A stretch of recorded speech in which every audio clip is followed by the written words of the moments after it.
AITA for threatening to file a restraining order against my parents. My 22M parents are nutjobs. I have two siblings, Diana 19F and Luke 8M. My parents are 50M and 45F.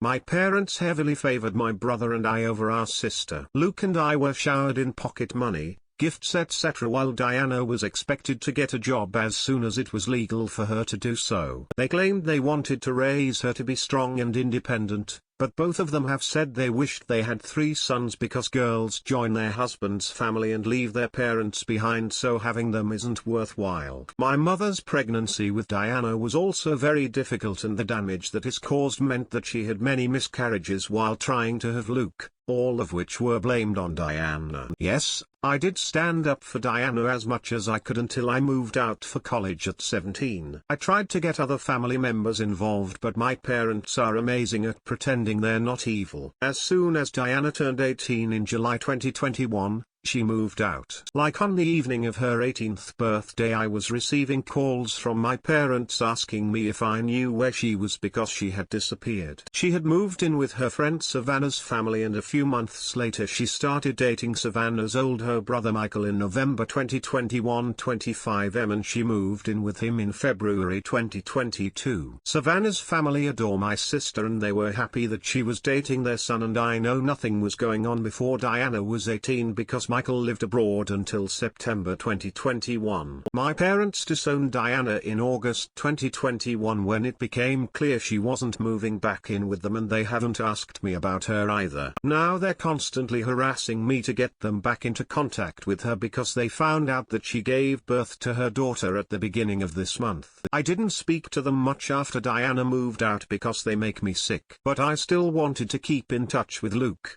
But the harassment has gotten relentless. They are demanding that I get Diana to speak to them because they have a right to know their granddaughter. They've showed up to my job and home, which scared me as I live with my boyfriend, and my family don't know that I'm into men. I don't know if they're homophobic, but their behavior scares me nonetheless. That prompted me to look into restraining orders, and I think it'll be possible to get one against them. Yesterday, they showed up to my home again and I answered the door, and told them very plainly that they weren't owed access to Diana's child and that I was going to get a restraining order against them if they didn't stop harassing me. My grandmother called me that evening to tell me how heartless I was being because I was denying them access to 2-3 of their children, myself and Diana. She said that threatening to sever family relationships wasn't the way, and I was being a horrible person for not allowing them the option to reconcile with Diana. My grandmother is a very sensible person, so now I'm started to feel like I've gone too far. AITA,